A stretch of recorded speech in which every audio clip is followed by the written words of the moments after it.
For a moment, after the screen door snapped and wakened him, Lee Richardson sat breathless and motionless, his eyes still closed, trying desperately to cling to the dream and print it upon his conscious memory before it faded. "Are you there, Lee?" he heard Alexis Petov's voice. "Yes, I'm here. What time is it?" he asked, and then added, "I fell asleep. I was dreaming." It was all right. He was going to be able to remember. He could still see the slim woman with the graying blonde hair, playing with the little dachshund among the new-fallen leaves on the lawn. He was glad they'd both been in this dream together. These dream glimpses were all he'd had for the last 15 years, and they were too precious to lose. He opened his eyes.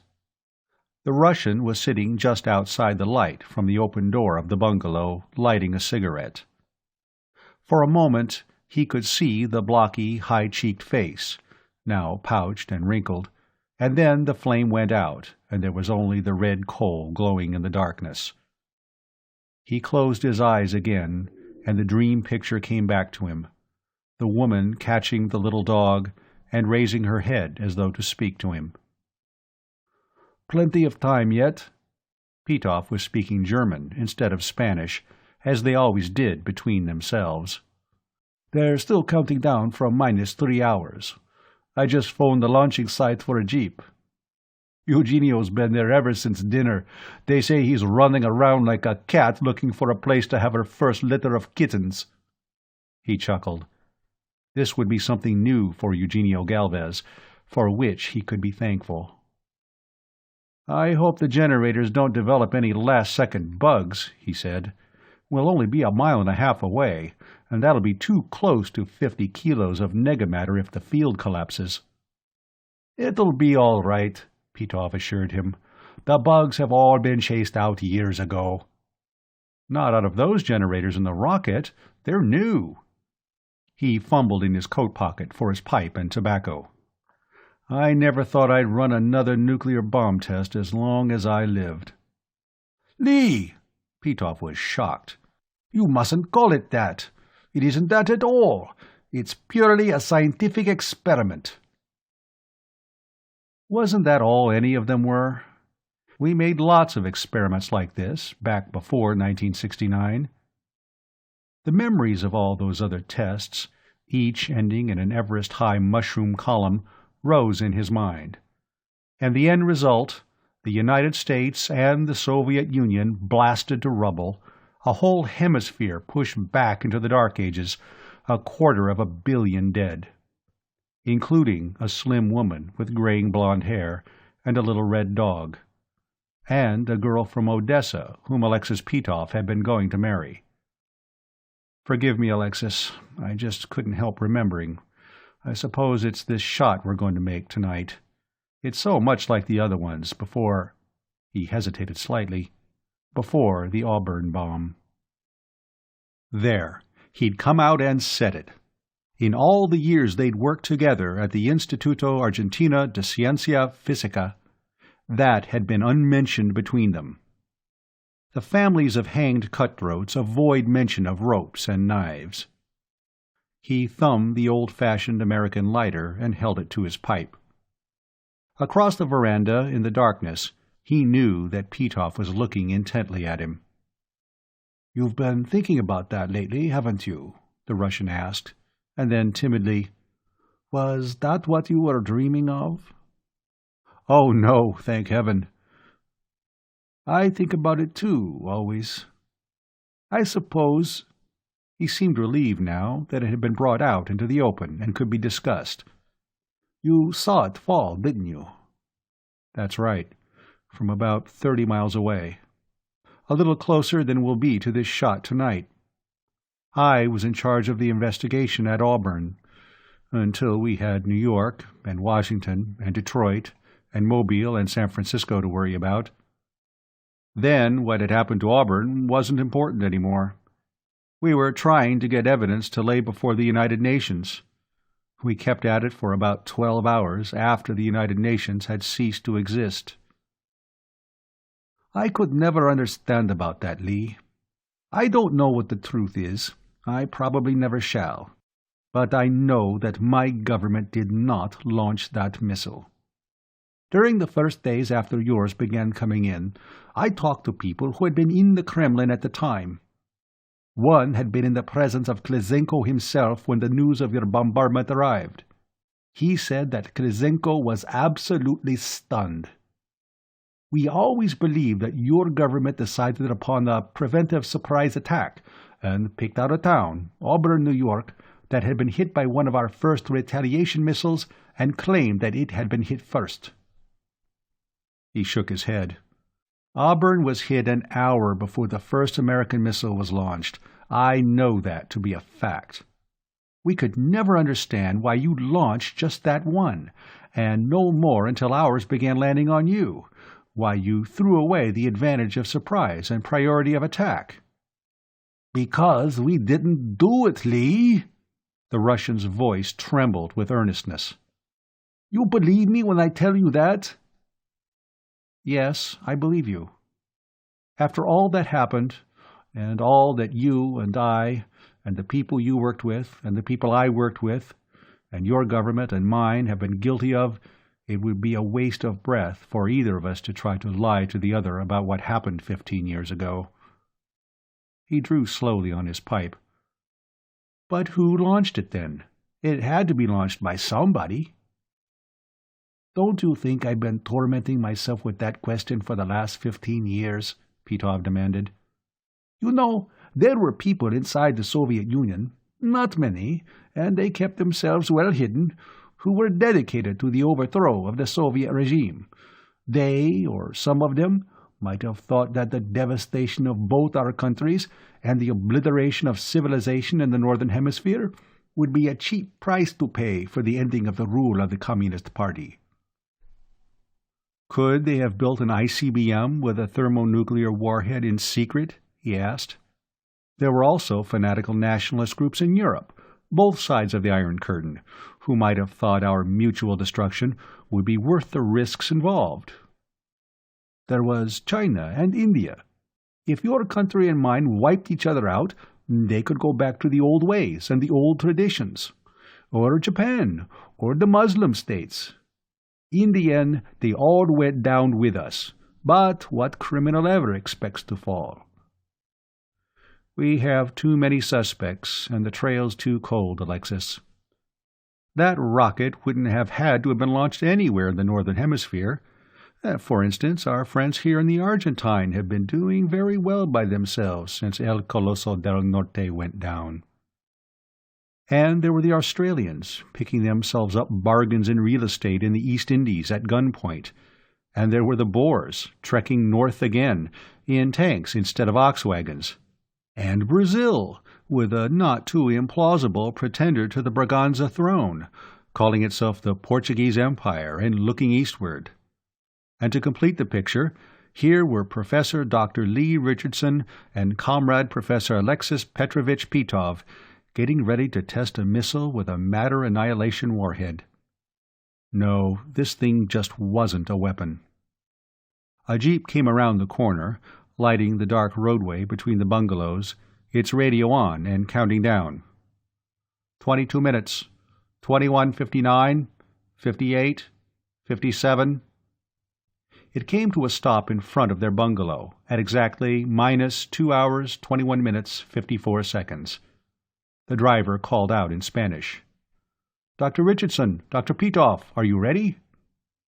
"Yes, ready. We're coming."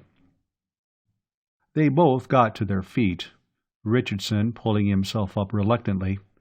The older you get, the harder it is to leave a comfortable chair.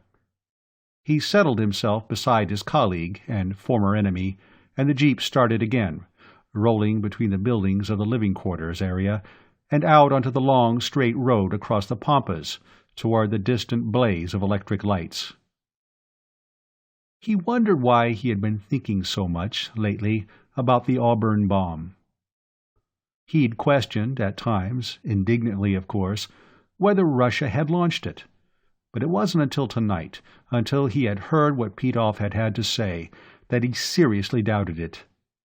Petov wouldn't lie about it, and Petov would have been in position to have known the truth, if the missile had been launched from Russia.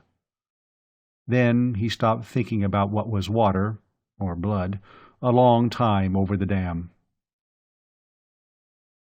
The special policeman at the entrance to the launching site reminded them that they were both smoking. When they extinguished, respectively, their cigarette and pipe, he waved the jeep on and went back to his argument with a carload of tourists who wanted to get a good view of the launching.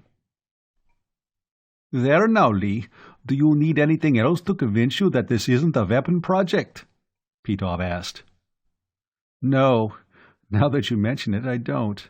You know, I don't believe I've had to show an identity card the whole time I've been here." "I don't believe I have an identity card," Petov said. "Think of that." The lights blazed everywhere around them, but mostly about the rocket that towered above everything else, so thick that it seemed squat. The gantry cranes had been hauled away now, and it stood alone, but it was still wreathed in thick electric cables. They were pouring enough current into that thing to light half the streetlights in Buenos Aires.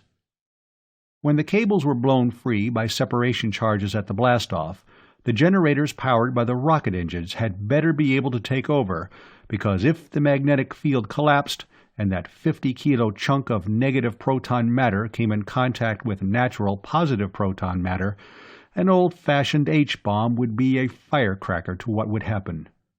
Just 100 kilos of pure 200-proof MC2. The driver took them around the rocket, dodging assorted trucks and mobile machinery that were being hurried out of the way. The countdown was just beyond 2 hours, 5 minutes. The jeep stopped at the edge of a crowd around 3 more trucks, and Dr. Eugenio Galvez, the director of the institute, left the crowd and approached at an awkward half-run as they got down. "Is everything checked, gentlemen?" he wanted to know. "It was this afternoon at 17:30, Petov told him, "and nobody's been burning my telephone to report anything different. Are the balloons and the drone planes ready?" "The Air Force just finished checking. They're ready. Captain Urquiola flew one of the planes over the course and made a guidance tape. That's been duplicated, and all the planes are equipped with copies." "How's the wind?" Richardson asked. "Still steady. We won't have any trouble about fallout or with the balloons." "Then we better get back to the bunker and make sure everybody there is on the job." The loudspeaker was counting down to 2 hours, 1 minute. "Could you spare a few minutes to talk to the press?" Eugenio Galvez asked. "And perhaps say a few words for telecast? This last is most important. We can't explain too many times the purpose of this experiment. There is still much hostility, arising from fear that we are testing a nuclear weapon." The press and telecast services were well represented. There were close to 100 correspondents from all over South America, from South Africa and Australia, even one from Ceylon. They had 3 trucks with mobile telecast pickups, and when they saw who was approaching, they released the 2 rocketry experts they had been quizzing and pounced on the new victims. "Was there any possibility that negative proton matter might be used as a weapon?" "Anything can be used as a weapon. You could stab a man to death with that lead pencil you're using," Petov replied. "But I doubt if negamatter will ever be so used.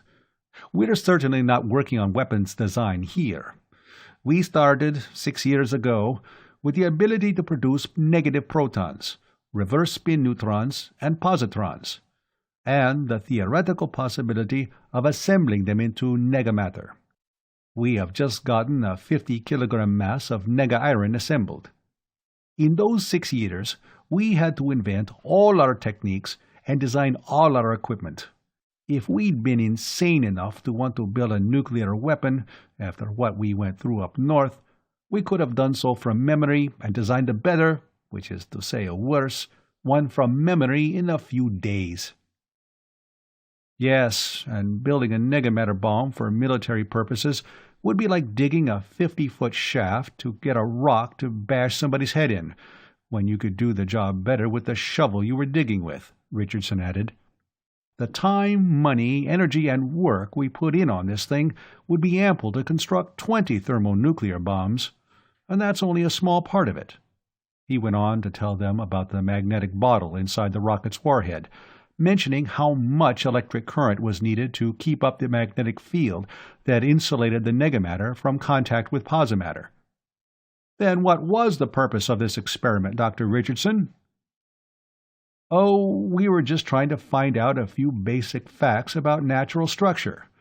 Long ago, it was realized that the nucleonic particles, protons, neutrons, mesons, and so forth, must have structure of their own. Since we started constructing negative proton matter, we found out a few things about nucleonic structure, some rather odd things, including fractions of Planck's constant." A couple of the correspondents, a man from La Prensa and an Australian, whistled softly. The others looked blank. Petov took over. "You see, gentlemen, most of what we learned from putting negamatter atoms together. We annihilated a few of them. Over there, in that little concrete building. We have one of the most massive steel vaults in the world where we do that. But we assembled millions of them for every one we annihilated, and that chunk of nega-iron inside the magnetic bottle kept growing. And when you have a piece of negamatter you don't want, you can't just throw it out on the scrap pile. We might have rocketed it into escape velocity and let it blow up in space, away from the moon or any of the artificial satellites, but why waste it? So we're going to have the rocket eject it, and when it falls, we can see by our telemetered instruments just what happens." "Well, won't it be annihilated by contact with atmosphere?" somebody asked. "That's one of the things we want to find out," Petov said. "We estimate about 20% lost from contact with atmosphere, but the mass that actually lands on the target area should be about 40 kilos. It should be something of a spectacle coming down." "You say you had to assemble it, after creating the negative protons and neutrons and the positrons. Doesn't any of this sort of matter exist in nature?" The man who asked that knew better himself. He just wanted the answer on the record. "Oh, no, not on this planet, and probably not in the galaxy. There may be whole galaxies composed of nothing but negamatter.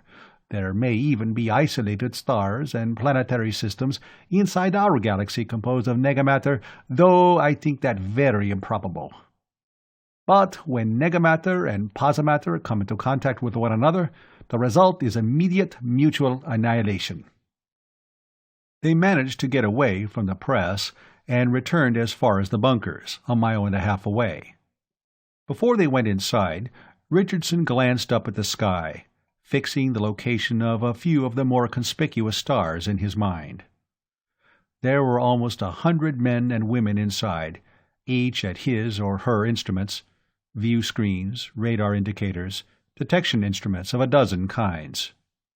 The reporters and telecast people arrived shortly afterward, and Eugenio Galvez took them in tow.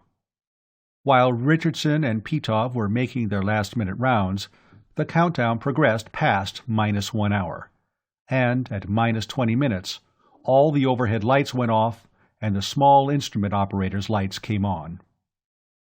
Petov turned on a couple of view screens, one from a pickup on the roof of the bunker and another from the launching pad. They sat down side by side and waited. Richardson got his pipe out and began loading it. The loudspeaker was saying, "-2 minutes, 1:59, 58, 57.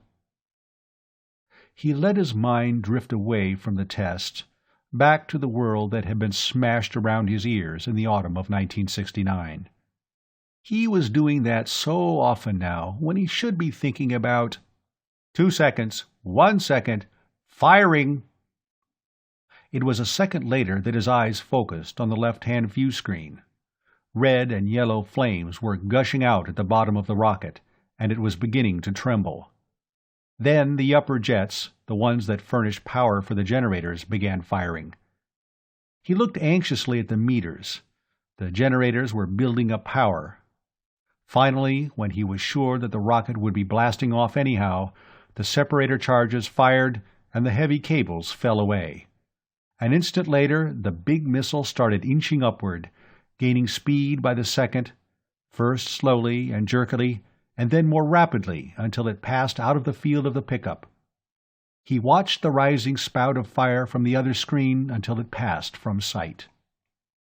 By that time, Petoff had twisted a dial and gotten another view on the left-hand screen, this time from close to the target.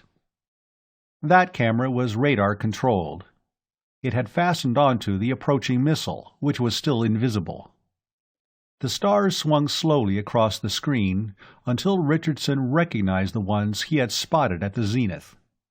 In a moment now, the rocket, 100 miles overhead, would be nosing down, and then the warhead would open, and the magnetic field inside would alter, and the mass of negamatter would be ejected.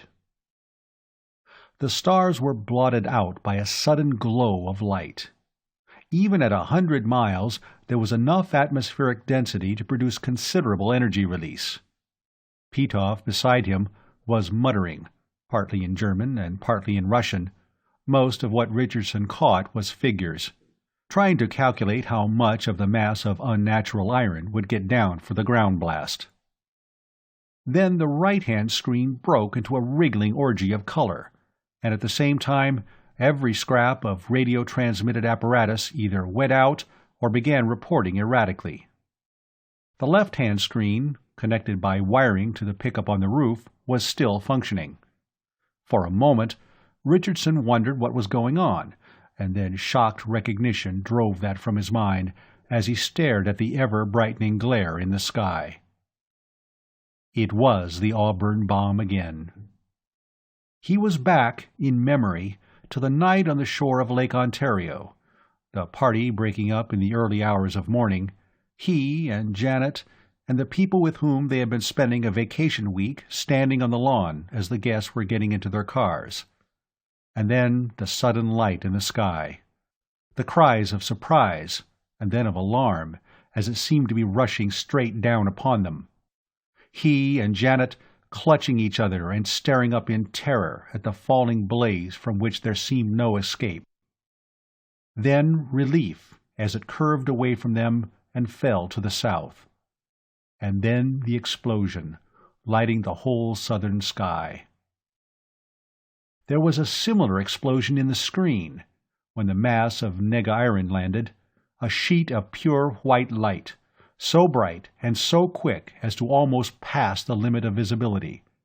And then a moment's darkness that was in his stunned eyes more than in the screen, and then the rising glow of updrawn incandescent dust. Before the sound waves had reached them, he had been legging it into the house. The television had been on, and it had been acting as insanely as the screen on his right now. He had called the state police, the telephones had been working all right, and told them who he was, and they had told him to stay put and they'd send a car for him. They did, within minutes. Janet and his host and hostess had waited with him on the lawn until it came, and after he had gotten into it, he had turned around and looked back through the rear window, and seen Janet standing under the front light, holding the little dog in her arms, flopping one of its silly little paws up and down with her hand to wave goodbye to him. He had seen her and the dog like that every day of his life for the last 15 years. "What kind of radiation are you getting?" He could hear Alexis Petoff asking into a phone. "What? Nothing else? Oh yes, of course. But mostly cosmic. That shouldn't last long." He turned from the phone. "A devil's own dose of cosmic and some gamma. It was the cosmic radiation that put the radios and telescreens out. That's why I insisted that the drone planes be independent of radio control." They always got cosmic radiation from the micro-annihilations in the test vault. Well, now they had an idea of what produced natural cosmic rays. There must be quite a bit of negamatter and posimatter going into mutual annihilation and total energy release through the universe. Of course, there were no detectors set up in advance around Auburn, he said. We didn't really begin to find anything out for an hour. By that time, the cosmic radiation was over, and we weren't getting anything but gamma. What has Auburn to do? The Russian stopped short.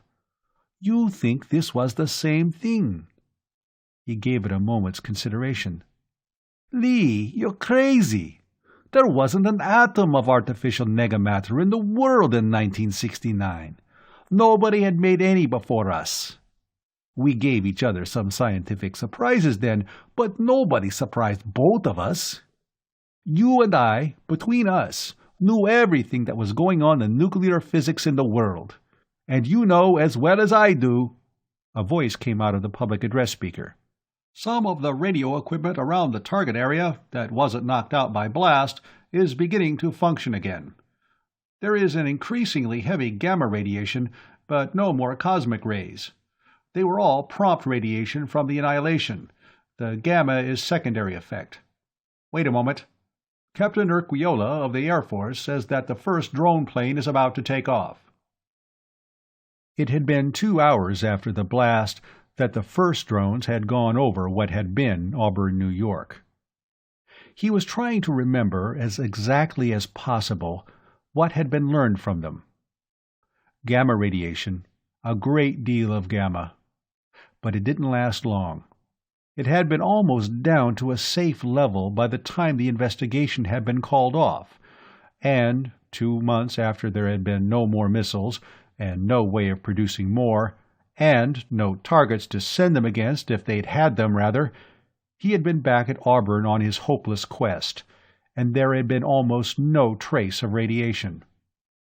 Nothing but a wide, shallow crater, almost 200 feet in diameter and only 15 at its deepest, already full of water, and a circle of flattened and scattered rubble for 1.5 miles all around it. He was willing to bet anything that was what they'd find where that chunk of nega-iron had landed 50 miles away on the Pampas. Well, the first drone ought to be over the target area before long, and at least one of the balloons that had been sent up was reporting its course by radio. The radios in the others were silent, and the recording counters had probably jammed in all of them. There'd be something of interest when the first drone came back. He dragged his mind back to the present, and went to work with Alexis Petov. They were at it all night, checking, evaluating, making sure that the masses of data that were coming in were being promptly processed for programming the computers.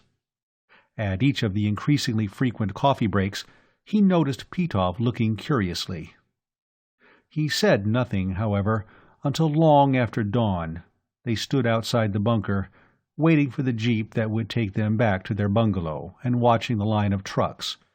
Argentine Army engineers, locally hired laborers, load after load of prefab huts and equipment, going down toward the target area, where they would be working for the next week. "Lee, were you serious?" Petov asked. "I mean, about this being like the one at Auburn." It was exactly like Auburn. Even that blazing light that came rushing down out of the sky. I wondered about that at the time. What kind of a missile would produce an effect like that? Now I know. We just launched one like it. "But that's impossible. I told you, between us we know everything that was happening in nuclear physics then. Nobody in the world knew how to assemble atoms of negamatter and build them into masses." Nobody and nothing on this planet built that mass of negamatter. I doubt if it even came from this galaxy. But we didn't know that then. When that negamatter meteor fell, the only thing anybody could think of was that it had been a Soviet missile. If it had hit around Leningrad or Moscow or Kharkov, who would you have blamed it on? The End of The Answer by H. Beam Piper.